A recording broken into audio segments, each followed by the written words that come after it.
See? Smiles on, everyone.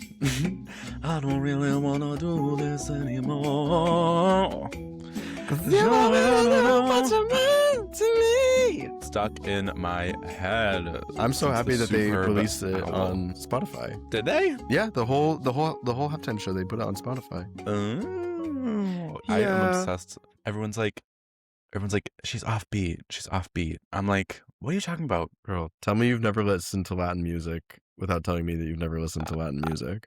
It boggles the mind. It boggles. No, but that stuck in my head. Also, oh, don't mind me. What's that? Oh, don't mind me. I just came here to sweep up the competition. That's a niche reference. Sorry. Nobody's even gonna get that. Niche Nobody's even gonna get reference. Long time no speak. Long Hey, time no speak. Hey, good to see you, doll. What's Good to see what's you going too. on? I'm working more. I mean, you know, I got know. demoted, and so now I have 35 hours scheduled this week, which is just like it's good. It's crazy. I mean, you can go back me complaining about it turns out when you leave the job that you don't get hours at to go to a job that's going to give you more hours, you actually have to work more hours. And that's what they don't tell you. That's what they don't tell you. Yeah. Join us, leave your bottoms out. Yeah, welcome to the dark side. That's when you were like, I only have one shift this week. I was like, period. Would love that. Yeah, but you know, it's money and it's good. Valentine's Day was great. Oh my God. In terms of it was hell. the money, it was hell. It was hell. It was absolute hell. One of the worst shifts I've ever worked in my entire life. I crashed out multiple times. Also, it started leaking. It started leaking. What started leaking? The ceiling. In the restaurant? Not in the restaurant. In the server station where, you know, we have to pass through the entire evening. Right, yeah. I have now dubbed the service station the Rainforest Cafe. Because we are in the jungle and it is literally raining on all of us. It was disgusting and still is. Yeah, that is. Still is. What, they didn't put a bucket down, or we had about 6 buckets. I took a video. I have evidence because it still happens. I think it has to do with the plumbing because it only happens when the dishwashers are running. Oh, not never. Oh, sorry. God bless oh my you. God. Oh my God. Oh my God. Calm down. Sorry. Calm down. Sorry, excuse me. So that never happens in the girl. What were we talking about? You're missing. You need the gorillas. You need the it's disgusting. Yeah, because have you been to Rainforest Cafe? Oh yeah, there was one at the mall. There was one at the mall where I grew up. There's only now. I think there's only like 15 in the country now. Yeah. I remember that guy. He went to all of them. Yeah, what's his name? Eddie Burback. Oh my God! Right? I was obsessed. I think so, something like that. Yeah, but he went to all of them. There's ones that have like rides. The one in like Louisiana or Florida. Yeah, it has like sit on the boat. Yeah, that little water ride. I went there a lot growing up because I was obsessed. Like for birthdays and stuff. Yeah, but it turns out like the food was bad. Like you just kind of go for like Tracy Tree and remember Tracy Tree? Was that her name? Wow. I always tried to stick my fingers in her mouth, but Tracy. Tracy. Well, what's the other one in Colorado that like it's like the cliff divers and it's like in South Park? It's referenced. I need to look it up. Oh God, South Park. Did you watch that? I don't know about her on a TBH. Casa Bonita. Have you ever heard of this? No. Casa Bonita, like it existed like in the same world for me as the Rainforest Cafe. It was like kind of that same style of rainforest dining, but there were pools and there were people on staff that would do like cliff diving, and they would do flips and tricks and stuff as you were eating. They would flip into the pools and stuff. Yeah. Interesting. Okay. Yeah. Okay. And it was referenced in South Park like years and years ago. And then they closed pretty like tragically. But then a few years ago they reopened, and now Casa Bonita is back. So they're back. The movies are back. Yeah. Well, anyway, girl. Girl, what? I have a lot to talk to you about today. Okay. Listen, everyone. I've been meaning to do this for a while. This is going to be what I'm planning is going to be a 2-part situation. Okay, buckle up. Buckle up. I don't think you guys are ready. So, should we get into it? Yes. Hi, I'm Carson. And I'm Connor. And this is He Said, a podcast where we deep dive week by week into anything and everything that fascinates us. We started this podcast because we feel what the world needs right now is 2 white gay guys talking to each other about their opinions. Enjoy. Enjoy. Okay, Diva, are you ready? We're about to queen out. I don't know who you're talking about. I literally have no excitement. We're about to queen out. Maybe not the way you expect, but what I want to do for these next 2 episodes is I want to deep dive into the quote-unquote rivalry, so to speak, although not really a rivalry, between the 2 prolific musical theater writers, Stephen Sondheim and Andrew Lloyd Webber. Oh, okay. It's getting empty up in here. It's getting a little, that's why we're going to queen out, and our true colors are about to show. It's going to get nerdy up in here. But I should preface by saying, like, there's never been, like, an actual rivalry between these 2 writers. It just so happens that sort of the peaks of their career happened to sort of collide at similar moments through the 70s and 80s. It reminds me of a certain pair of hockey players. I don't know, like one Shane Hollander and Ilya Rozanov. Can you imagine? Halfway through. Can you imagine Stephen Sondheim and Andrew Lloyd Webber? They go to the Tony Awards and then they're like fucking in the hotel after. They're making out in the bathroom. Oh my God. I'm halfway through. Okay. What I thought is that for this episode today, I'm going to talk about sort of each of them separately in their early life, and I'm going to move chronologically through time. Yeah. So we're going to go through the 50s and 60s, 70s, 80s, and we're going to like go back and forth. And then we're going to stop at 1980. And then next episode, we're going to do 80s and beyond, and also sort of discuss the similarities and differences of why they are compared so much, and yada, yada, yada. Great. That being said, I love this outline. Just, for the listeners on the commute. That being said, this episode is going to be a little bit more Sondheim heavy, just because he was born about 20 years earlier. So a lot more happens before 1980 for him. And next week is probably going to be a bit more Andrew Lloyd Webber focused. Okay. And then we're going to meet in the middle. Great. And it's going to be fun. I love it. So first I want to talk about Stevie.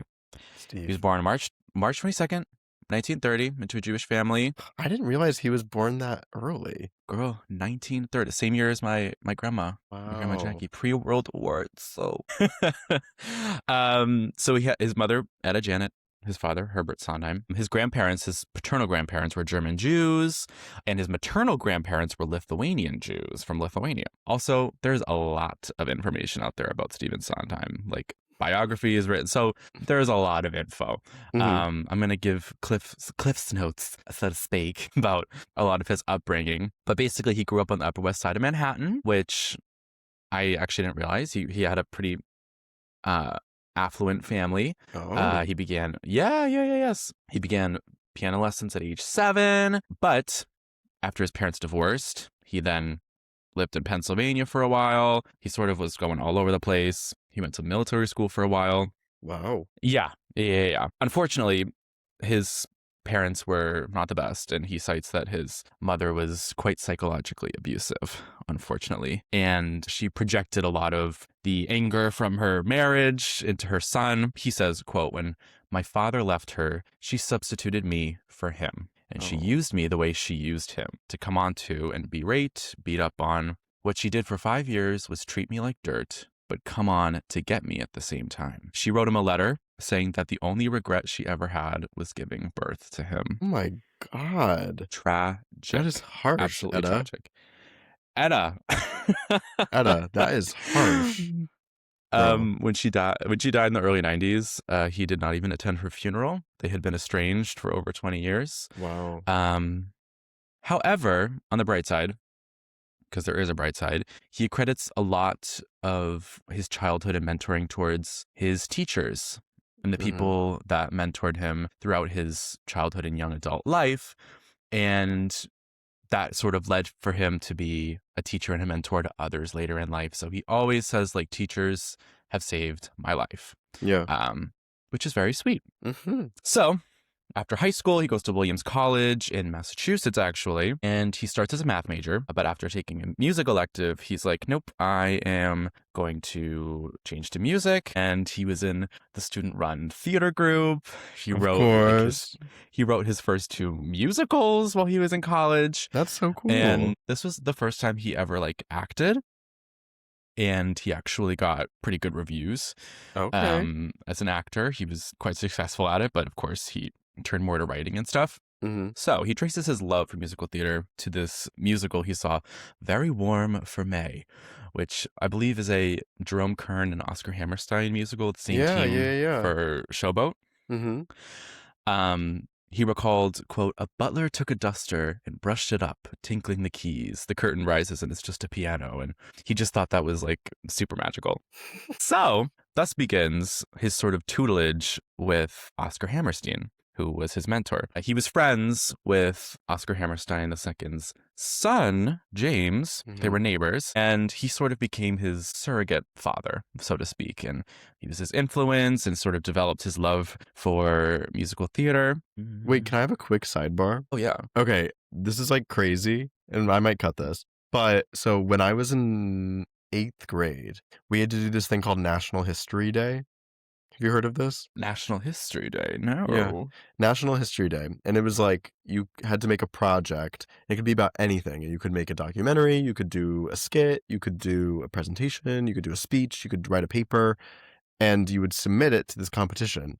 There was first we had one at our school, and then the best ones from the school went to the district, and then to the state, and then to the national. And it was all history projects. And so I decided to make mine about Oscar Hammerstein the first. Oh. And because he was a theater owner, he owned this theater called the Victoria Theater, I think it was what it was called, in New York. And it started out, it was a vaudeville theater, and then it kind of transitioned into the beginning of musical theater and stuff. But as part of my research, I actually got to interview his grandson as part, I just found his contact on the internet or something, and I asked if he wanted to do an interview. And so I'm forgetting, I think it was something with a J. I don't remember. So when you said James, it just sparked with me. I don't think it was him, but I did talk to a relative of the Hammersteins, a grandson, and no fucking way. Got to kind of hear about their lives and everything. It was interesting. Oh my gosh. Yeah. Okay, jealous.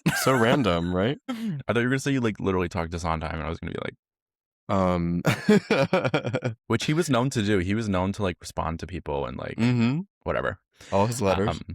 That's amazing. So he's developing sort of his musical theater ear at school. His first teacher there was Robert Barrow. And I love this quote because it sort of sums up what I love about... there's a lot of things I love about Sondheim's sort of... What's the word I'm trying to think of? There's a lot I love about the way that he writes and all of his ethos, essentially. Mm-hmm. He talks about this teacher that everyone hated because he was super dry. But Sondheim found him to be wonderful because he was dry. And it sort of made him realize that his romantic views of art were sort of nonsense. And it had never occurred to him that art was something that could be worked out and planned. And as soon as that came, the sky sort of opened up. I mean, you see, he's super into math, he's super into logic, and he's figuring out as soon as you figure out what a leading tone is, you think, oh my God, the diatonic scale. It's there's logic behind the art, and it's more than just sort of something that strikes you. Yeah, you think it's talent, but you think you're born with this thing. And he says, quote, what I found out and what I believed is that everybody is talented. It's just that some people get it developed and some don't. And I love that because I think it is so true. You think that I could never do that. I could never do this, blah, blah, blah, blah, blah.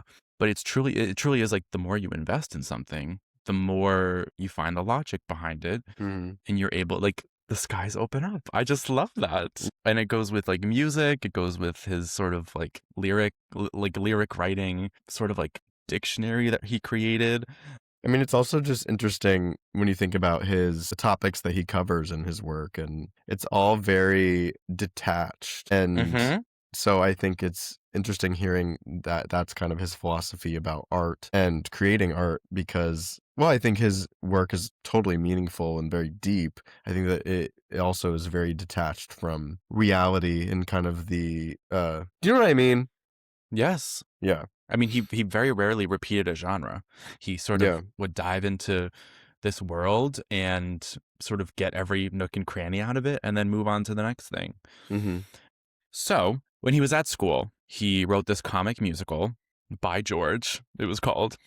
By George. And it was by George. By George. It was a success among his peers. And he like was feeling like really great about it. He had this like self-esteem, and he asks Oscar Hammerstein to sort of like look it over, sort of give him advice. But he didn't tell him it was his. Mm-hmm. He was like, look at this work. I want to know what you think about it. And he said it was the worst thing he had ever seen. But he said, if you want to know why it's terrible, I'll tell you. And they took the rest of the day and they went through exactly why it was bad. And he said in that afternoon alone, he learned more about songwriting than most people learned in a lifetime. And he designated sort of like a course of action through his young adulthood of developing his writing. And he said, I want you to compose 4 musicals. I'd heard this before. One is going to be about a play that you admire. Another is going to be based on a play that you liked, but is flawed. Another based on an existing novel or short story that had not been previously dramatized. And the fourth, a complete original. Yes.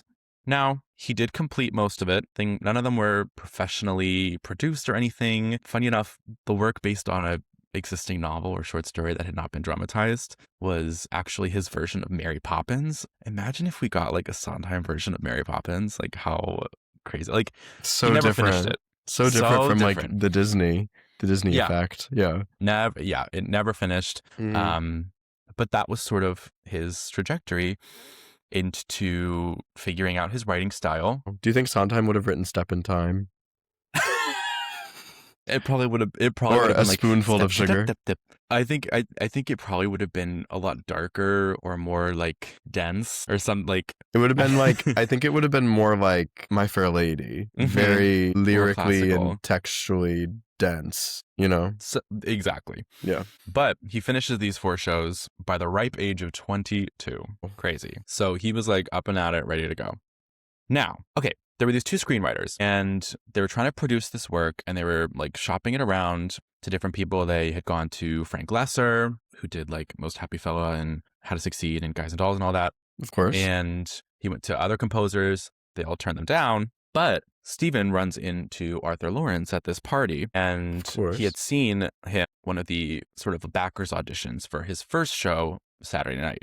Have you heard of Saturday Night? Yes. Yeah. That song, You Gotta Have Class. It was like his first show, and it was supposed to go to Broadway. It never made it. But Lawrence had been at one of the backers auditions and was talking to him that he was working on this musical version of Romeo and Juliet. He had Leonard Bernstein, but they didn't have a lyricist. It was supposed to be Comden and Green, but they were under a Hollywood contract doing all that stuff. Right. And Arthur Lawrence was like, well, I'm not really a fan of your music yet, but he loved the lyrics and he wanted him to audition for Bernstein. Mm-hmm. So the next day he goes to Bernstein, but Sondheim wanted to write the music and the lyrics. He didn't want to be pigeonholed into this lyricist thing. He wanted to do the music. And so he calls up Hammerstein. He's like, what do I do? Hammerstein's like, are you crazy? Like, you have to do this. He's like, you're going to do your own music eventually, but just like take the job. Mm-hmm. And that eventually turned into West Side Story. West Side, hey. Which ends up being one of the most well-known and talked about musicals probably in history. Probably ever. And especially his lyrics like talked about, you know? Yes, which he famously dislikes. He talks a lot about it. America. Love. Obviously, like, people love that show, but he, looking back, thinks of it as a bit juvenile. He's like, a lot of his criticism has to do with like dramaturgically what is going on in the show. And he's like, why would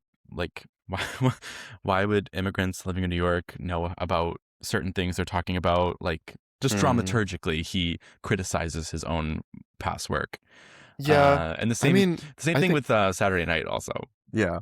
I mean, I think the problem with that show, there's a lot of problems with that show. I love it. Right. Like I love West Side Story, but it's a product of its time for sure. Mm-hmm. Oh yeah. And I think we can appreciate what it did do for the art form. You know, obviously the Jerome Robbins of it all, having choreographed dance sequences move the story along, had never been really done before. Mm-hmm.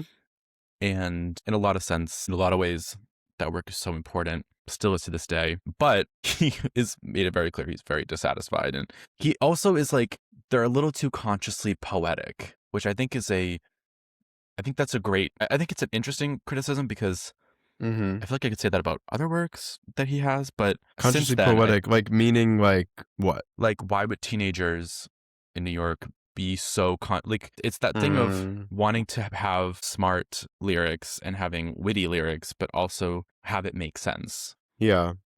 to dramaturgically to what's happening, which I think he's more successful with other. Hold on, what's that? What's the song in the second act? It's like one hand, one heart or Yeah. something. Yes. Like that one is like what's speaking out specifically. Like nobody would ever talk like that. Like these teenagers would Yes. never talk like that. Exactly. Exactly. Yeah. And even like tonight, it all began tonight. Like they're singing about what? Like it's not moving the story. Like they're talking about today this happened. Like they're not Mm-hmm. seeing like it's a bit banal.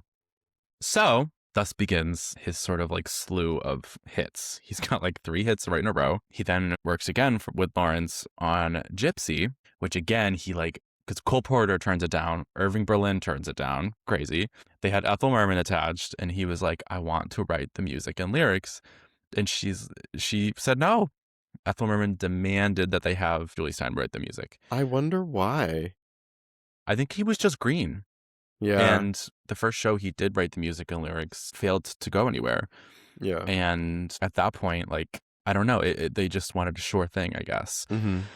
Especially because she was already pretty well established at that point. So she probably She's a wouldn't huge want to like, star. take a chance on music that's going to be bad. Yeah. Right. So he calls Hammerstein again and he's like, what do I do?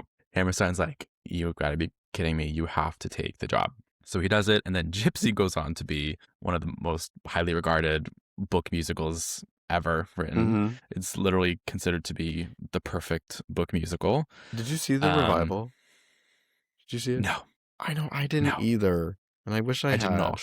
I did not. It's one of my faves. Yeah, I wish I had seen the revival because just to see Audra do it and like Joy and Jordan, like those are just like 3 girls that I love, you know? Mm-hmm. I sure grew they up were on fab. I grew up on the now defamed Patti LuPone version, Right. which to me, directed by Arthur Lawrence. Say what you will about Patti LuPone, but she was perfect for the role at the time, whatever. Mm-hmm. And it was directed by Arthur Lawrence, who wrote the book. To me, that's the best version. Sure. I haven't really seen a version that has come close to that, acting or direction wise, all-star cast, giving the performances of their lifetime. Anyway, so all of this happens by 1959. He's not even 30, and he's had these 2 commercial and critical hits. And then comes his first Broadway show to write both the music and lyrics for.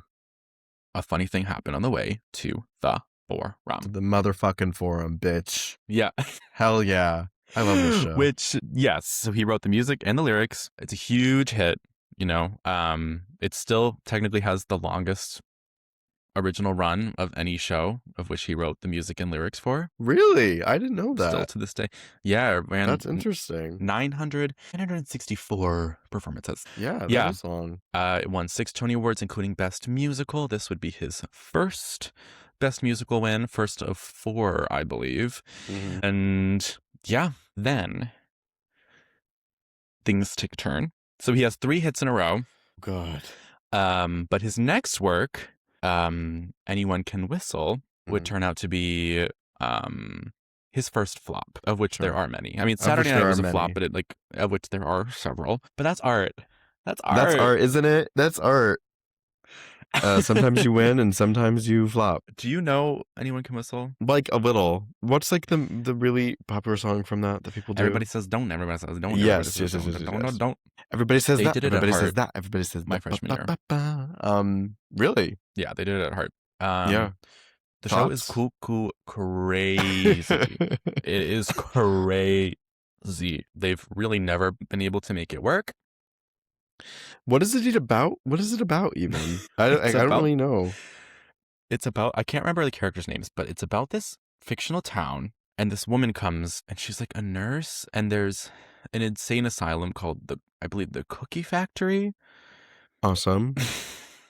I'm obsessed. And then like there's this mayor who's all about it's about capitalism, and the mayor, she's like obsessed with like this water thing. It's a very So it's like convoluted you're in plot. town too. Okay, I get it. It kind of, and then like Act 2 takes a turn. As it always does in with Sondheim shows. It's a hot they've literally never been able to make it work. Yeah. Although it started Angela Lansbury's career. That was her big break. So let's have that conversation, everyone. Yeah, I mean, let's have that conversation. It sort of like made her a star, even though it Wow. only ran 9 performances on Broadway. That's It was her introduction to insane. musical theater. Mm-hmm. Launched her career. Wow. And there's one song I love that they cut from Anyone Can Whistle, and it's called There's Always a Woman. And it is a really, really smart, like duo kind of patter song between the mayor and the lead woman, who I believe was Lee Remick. Or was that the guy? I can't remember. But love that song. Underrated. Mm-hmm. So he has that flop. It takes a really big toll on him, honestly. And his next project, he was asked to do a TV musical, random. And it was for like this anthology series for ABC. And it was literally only produced because the producers needed money to pay their rent. And this went on to be Evening Primrose, which has sort of gone on to be like a underground sort of like cult classic for Sondheim lovers. Such songs as Take Me to the World, which I think is one of his like most like gorgeous melodies. I love that melody. I remember there's that patter song that the tenors sing. There's some gems in that one. Mm-hmm. Yeah. Mm-hmm. I like it. The network disliked the title, and they also hated the alternative title, which was A Little Night Music. Funny enough, which he would go on to use later. Well, I mean, what is the I don't really get the title. Evening Primrose. Me either. Because this is the one where they're like, it's about like the secret society in the department store, right? Mm-hmm. Mm-hmm. I just don't get it. Department store. Like, how does Evening Primrose have to do with that? I did know at one point, but I cannot remember. I really don't know. Trees. I remember Ink. So, before I move on, like, I know we have a lot later on with Sondheim that we connect to, but do you have any personal connections with what we've talked about so far? Like anything that has resonated? I mean, so much, right? I mean, like West Side Story obviously is great. I mean, there's so much to talk about. I mean, there's so much to talk about. I mean, like you've been in West Side Story. I've been in West Side Story. I've been the personal connection I feel I'm having is when we were in college, we had like a Sondheim week where we had to listen to all of his flops. And so that's why I am familiar with like Evening Primrose and Saturday Night and Anyone Can Whistle, like because they made us listen to them. And it's interesting because like the writing itself isn't terrible. It's not. It's just like for some reason it just like wasn't right. And it's kind of the same critique that Chicago got when it first was written, that, you know, Chicago was a flop when it first was released, and then they revived it and people were ready to listen to it and ready to hear it. And so then it's still running on Broadway, you know? Like it's just, I think that was the case for a lot of Sondheim shows. I think because he was so academic, he was ahead of his time and he thought very differently than anybody else did at that time. And he was always trying to push things forward. And I think sometimes the needle was just too far. And I know we haven't gotten to Merrily, but I think that's a great example too, you know, of how it was awful when it first came out. People hated it. It was so confusing. People didn't understand it. They had to wear the costumes with the names on the shirts so that people could know who the characters were. But then this revival that just happened 2 years ago was super, super popular. People got Tony Awards from it, you know? So I think people were ready to see it. And I think that's the case with a lot of these shows, is that the writing itself is not bad. It's just the circumstances surrounding the production, whether it's the audience, whether it's the direction, the venue, it just wasn't right, you know? Mm-hmm. Yeah, and I think it goes into, we'll talk about this more next week, but sort of he toes the line between what is artistic and what is digestible for an audience. Yeah. Yeah. But yeah, I love that. So now as we get into the 60s, I want to shift gears and talk about a little British fellow. Oh, God. By the name of Sir Andrew Lloyd Webber. Girl, Andy, enough. Andy. Fucking Andy. Andy was born Andy. on March 22nd. Why? Same birthday. Same birthday. Clock Yeah, that. not even kidding. They have the Clock exact same that. birthday, except he was born in 1948, 18 years later, Okay. because Sondheim's old. Well, they're both old, but Old as hell. his father was a composer and an organist, and his mother was a violinist and a pianist. So big very musical different. family. Very different. Very different from CV. His younger brother is also like a world-renowned cellist. Like they're just a big musical family. He was fascinated by music at an early age. He was playing piano and violin at age 3. He took on the French horn, and he was composing by the time he was 6. He had a suite of 6 pieces by the time he was 9. So like low-key like a prodigy. Yeah. Although it's never like talked about much, but in the 60s he was a Queen's Scholar at the Westminster School, and he was an avid listener on top of this sort of like classical background he had as a child. He loved 60s rock and pop music, like the Rolling Stones. Okay. He said that I Can't Get No Satisfaction was like the best record of the 60s. And he said that Dusty Springfield's Son of a Preacher Man was the song that taught him the power of a perfect pop song. I love this because you can totally see how his sort of like classical and pop sort of like merging has like always been a thing in his work. Yeah. Which I really appreciate. Say what you want about his work and what you think of it. I think to blend genres like that is great. And also we'll see in the 70s, like that was the first time it was happening for musical theater as well. Do you have a connection with ALW? Andy, I don't know. I never been in an Andrew Lloyd Webber show. I never I've not even seen that many. Like I'm not too drawn to it, you know. I've never even seen Phantom. I think the only ALW show I've actually seen the whole way through is Cats. God. I don't think, because I haven't seen Joseph. I haven't seen like the other like typical ones. I haven't seen. I am a huge Andrew Lloyd Webber fan. Yeah, there are criticisms, and we'll get into it next week. I know, because I have a lot to say. But I think we'll get into it. I don't want to get ahead of myself. So, in 65, he, at 17 years old, was already a budding composer. And this is the first time he begins to collaborate with then 20-year-old songwriter Tim Rice. And this was the first of many collaborations between the two of them. Yes. Their first was a show called The Likes of Us, which was an Oliver Twist inspired story. Okay. Obviously did not come to see the light of day. The project never even got a backer. But in the summer of 67, one of the producers who was trying to get the show backed had commissioned Lloyd Webber and Tim Rice to write a piece for I'm not going to say this right, the Colette Court School in London. They commissioned a piece for the school choir. And they wanted sort of like a pop cantata based off the Old Testament. Interesting. There had been other pieces similar, but this is what would go on to be Joseph and the Amazing Technicolor Dreamcoat. There we go. Which, as we know, was a retelling of the biblical story of Joseph, in which they sort of like go Joseph. They add in like pastiche numbers of like different pop styles, rock and roll, calypso, country. It's sort of like a huge mash and jumble of different musical genres. You know what song I love in that show, though? I love a lot of songs in that show. Which one? Close Every Door. Close Every Door. The tenors know it well. The tenors know it well. I love that show. In fact, that was like one of the first musicals I ever really loved. Really? Because they did it at the community theater that my family did.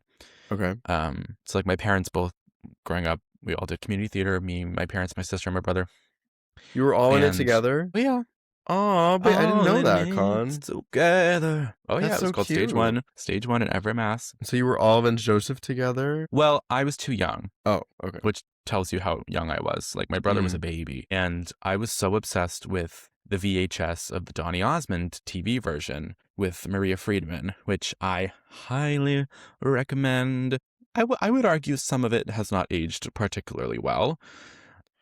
Sure. Sure. As a sort of like staple version of that show, I think it's the best. I'm a huge Maria Friedman fan. I think she is like one of the underrated.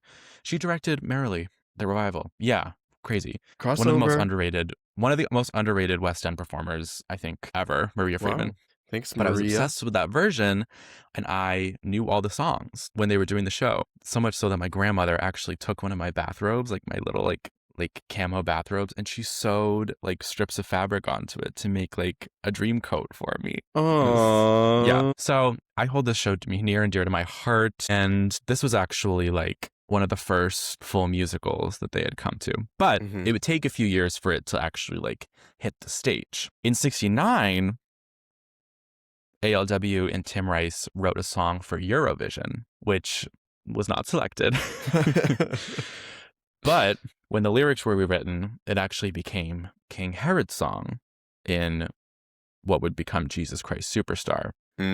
So thus begins sort of like Lloyd Webber writing songs, trying things out, and then putting them in other stuff. Yeah. He's done this for years. He has a history of trying out songs, and he sort of began the concept of concept albums. You know, like we have a concept for this show. We're going to make an album for it first, and then maybe try and tie its story to it. Yeah. As we see down the line, this tends to be hit or miss, you know, because it's a different writing style than most musical theater writers, you know, to write the music and lyrics first and then try to like tack a story on. Well, I always found it interesting with JCS too, specifically that like they recorded the whole album before they even did the show, you know, which is very different than how things happen today. But also, I guess not. I mean, you think about like, you know, that Epic, the musical, like on TikTok? Yeah. Like that, they have an album and they have never done a live performance of the show or anything. Yeah, like we have this concept. Same with the Vita. Same with the Vita. Like they had I have it. I have the Vita concept album in my vinyls. Yeah. But Jesus Christ Superstar ends up being his first hit. It goes to Broadway. I believe he won a Tony Award. It did not win Best Musical, but as we know, Jesus Christ Superstar remains relevant, even as of last year. Totally. The huge Hollywood Bowl production. I mean, it's one of the biggest, it's one of his biggest like commercial hits of all time. The follow-up to Jesus Christ Superstar was... Do you remember the like Jesus Christ Superstar live, like on NBC with like who was in it? It was Sarah Bareilles, and John Legend. Oh my God, John Legend. I like didn't watch it. I did, and it was the first time I had seen the whole show. Really? Yeah. I don't think I've ever like actually seen the entire full show. Yeah, I just remember it's never been my Sarah. cup of tea. It's never been my cup of tea. I don't know how to love him. Yeah. So they had this huge hit. He becomes like a darling of the West End. Comes to Broadway. His next show, By Jeeves, it's called, is his first flop. They run for like a month on the West End and then they close. Yeah. So that's in the late 60s. Then we get to the 70s. The 70s obviously is when rock music enters musical theater. And not only rock music, but we have, going back to Sondheim, he begins to collaborate with Hal Prince, which begins this long collaboration with Hal Prince. And they sort of come together to have, because now Sondheim's writing the music and the lyrics, they create what is known as the first concept musical in 1970 with Company. Say it with me. Company!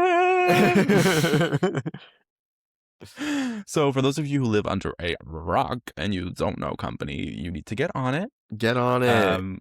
Get on it. It was the first show of its time to sort of abandon the linear narrative and to sort of have a story of vignettes about a man turning 35 and, you know, having sort of like a bright, bubbly exterior of a show that has all of this hidden meaning underneath that sort of make you contemplate reality and getting older and what certain themes of life matter to you more, love, relationships. It's fantastic. How do you feel about Company? I love it. The first time I ever listened to Company was in that class I was telling you about, because we listened to the flops and then we listened to the hits was the week after, and so I didn't listen to the original cast recording. I listened. Well, I think I just watched it. I watched the 2008 revival of Company starring Raul Esparza as Bobby, and also Kristen Huffman. Also, Kristen Huffman as Sarah, who was, for those of you who aren't familiar, is a voice teacher at the Hart School where we both went to school. Yeah, and it's a fabulous production.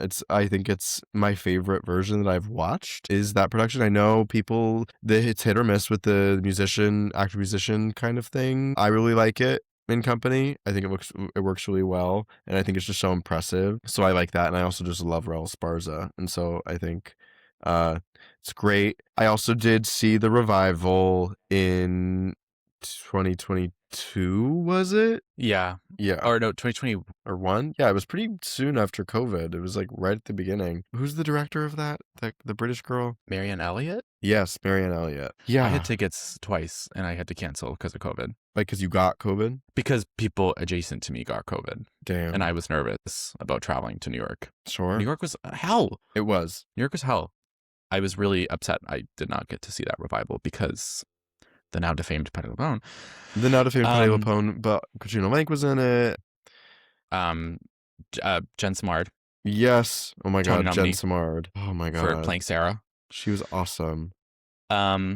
She stole but that also show. You have to see the Neil Patrick Harris version, which I'm not a huge fan of his particular performance, but that production I think is very well produced. Another all-star cast. Who's the red-haired woman that plays April in that one? Oh, the woman from Mad Men. I can't remember her name. Yeah. And she's in Good Girls. She's who I thought you were talking about the other week. Oh, yeah. Yeah. She's fabulous as April. Oh my also. God, she's so good. So good. April's another character that like can steal the show if it's absolutely. like if it's done right. Like April. Absolutely. I think April in the 2008 revival. I'm forgetting who it is. I need to look it up now. No, Elizabeth Stanley. Yes, and she's fantastic. She's so good in it. Queen Elizabeth Stanley. Yeah. So it's ahead of its time, opens on Broadway. Also, I didn't realize this, but there was additional staging done by Michael Bennett and Bob Avian. I didn't realize that. In the original? Yeah. Wow. Okay. Has Elaine Stritch, Dean Jones, who famously left the show after a month because he was going through his own divorce. And apparently it was taking a toll on him. So Larry Kurt, the original Tony in West Side Story, funny enough, steps in, gets a Tony nomination, but he's not on the album or anything. There's also an award-winning documentary about the making of the company album, which is quite fierce. Oh my God, it's so good. It's so good. We see everyone having crash outs, and every single person is crashing out. They parody it with Documentary Now. Oh my God. Just a hilarious. With Richard Kind and so good. I gotta go. God damn it. Renee Lee Goldsberry when she's like, Renee. And the brown and the beige and the brown and the beige and the brown. And John Mulaney is Stephen Sondheim. It's so what's the other one? It's like Co-op, the musical, right? Yeah. Co-op, cooperate with me. So good. Everybody go watch that. Everybody go fucking watch. Watch the original documentary and then watch the Documentary Now parody of it. It's an amazing watch. It like you'll be laughing your ass off. Guys, you need to. Elaine Stritch crashing out while trying to record Ladies Who Lunch at 4 a.m. It is like it's awesome. I believe so awesome. One of the audio producers says to her, "Could you try singing it this time?" Could you try singing it? And she, of course, it's like the last thing they're doing that day. Elaine Stritch also is not known for having a strong like singing voice. Singing voice. And she goes, shut up. She's crashing out. And those poor musicians having to just sit there and play Ladies Who Lunch over and over again. What I also love about that documentary is the insight that Sondheim gives in some of the orchestrations. Oh yeah. Like when I remember when they're doing Another 100 People and he's like talking about the trumpet line specifically in it, and it always makes me happy when you hear how's that song go? Oh my God. Other people's Bana. Yes. You know exactly what I'm talking about. It's yes.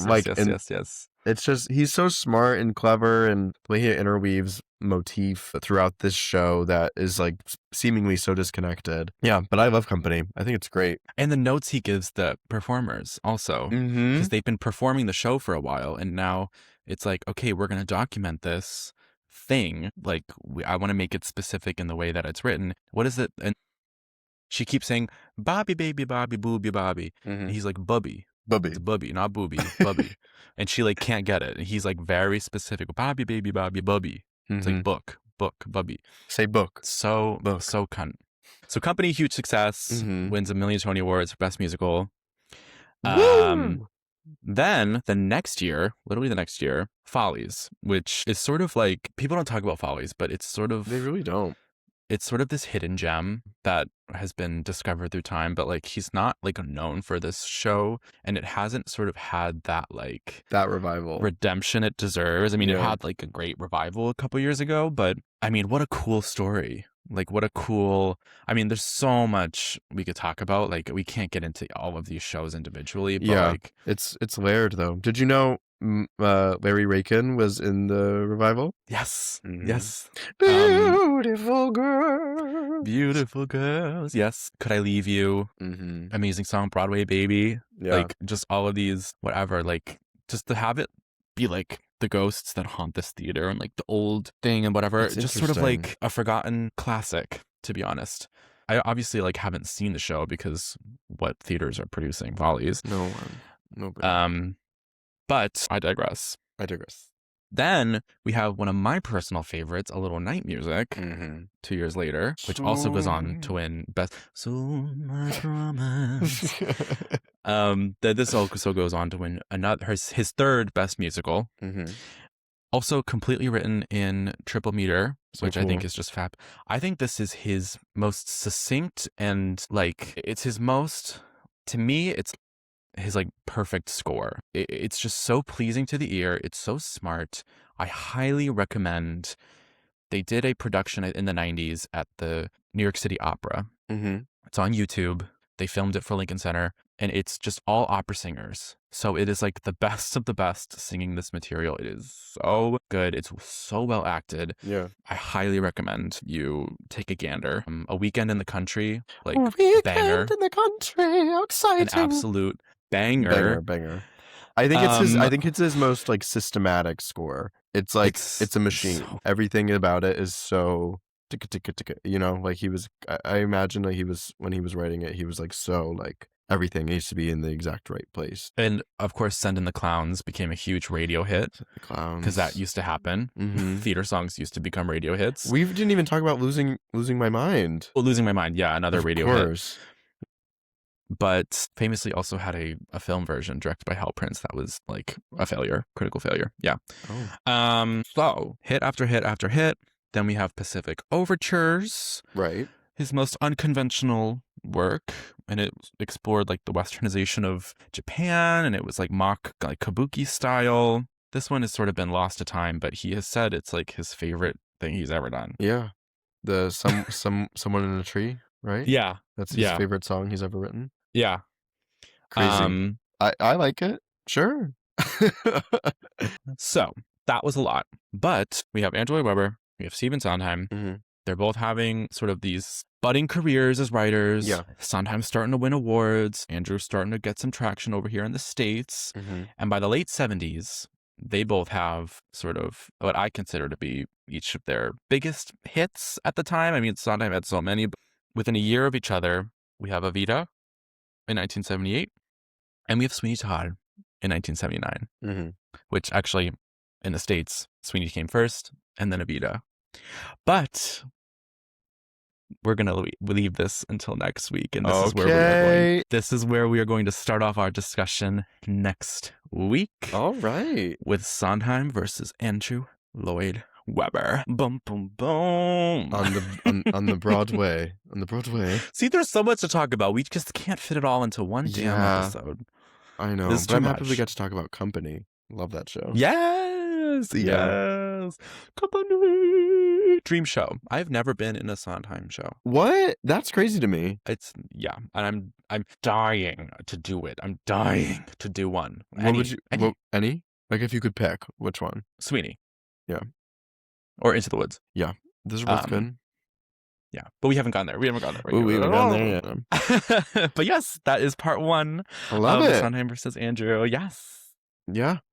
Thank you guys so much. Okay, so all that aside, let's brush it off, shake it off. To conclude this episode, Carson, what is your obsession this week? What have you been like titillated by? Blah, blah, blah, blah, blah. What are you feeling? Rachel McAdams. Period. Send help.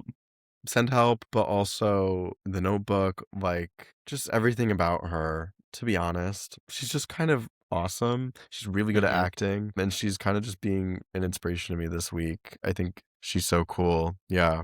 So it's Rachel. She is really cool. Rachel. And she's aging so gracefully. Oh, yeah. Rachel. Yes. Sen. Yeah, no, so I have to give it to Rachel this week. I think I have to give it to Rachel. Put your lighters up. Put your lighters up. For Rachel. Rachel's in the house. Rachel's in the house. Where my people at? Yeah, it's got to be Rachel. Yeah. What about you? Period. My obsession this week has to be Pinterest. I'm obsessed with Pinterest. I took a break from her, but what are you pinning? It's less about like what I'm pinning, and it's more about like the feed, because the experience. I've sort of I've culminated like an FYP, so to speak. Sure. I'm away from TikTok. I needed to take a step back. But Pinterest, I don't know. There's something that's very comforting about scrolling on Pinterest, because obviously we're all trying to scroll less, but I feel like scrolling on Pinterest, it's a little less bad.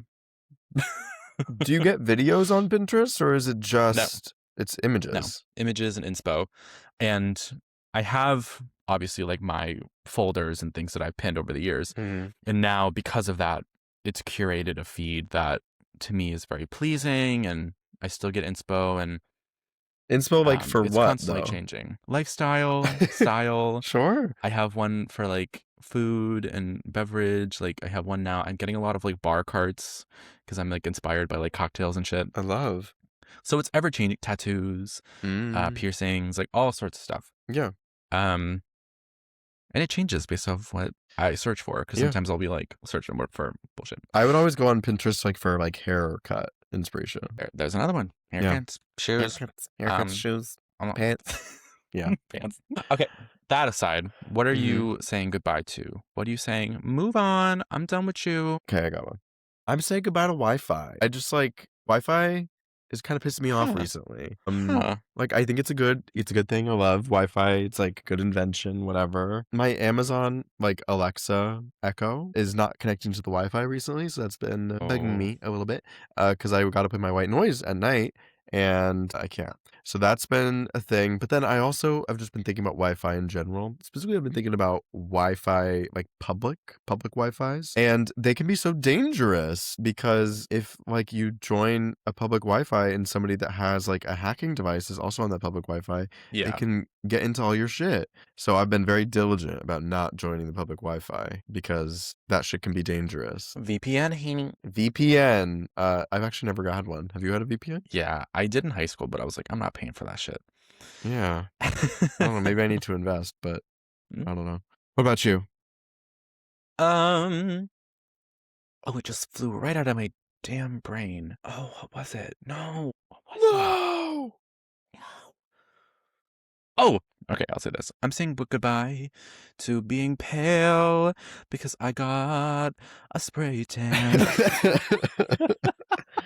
And I can't believe I'm outing myself like this, but I did. I bit the bullet and I got a spray tan, and everyone can make fun of me, but I'm sick of being pale. So I was just testing it out. It was research. And I love it. It was research. Yeah. And I love it. And it was just a little splurge, and I needed a little comfort in these winter doldrums. But yes, that's what I'm saying goodbye to. It was a bronzing for you. Mm-hmm. Yeah. Mm-hmm. What's the place that you're thinking about going to in the city? Oh, Sugar and Bronze. Sugar and Bronze. They have good deals. Don't knock it till you. I know. I just think the name's funny. I'm sugared and bronzed. Honey, I'm sugared and bronzed. Mary Beth Baroni goes there, so. Oh, collab? It's the tea. I would die if she wanted to. I would die. Well, anyway, thank you so much for listening this week. Yes. If you enjoyed, please follow us on all our socials. We're on everything, so follow us on everything. And tell a friend or two. Yeah. You can find all of our episodes whenever you listen to podcasts. It was hosted by me, Carson, and Connor. All of our editing and production comes from me, Carson Timmons, and our music also comes from me. And everything. We'll see you next week. See you next week. Bye. Period. Okay, wow.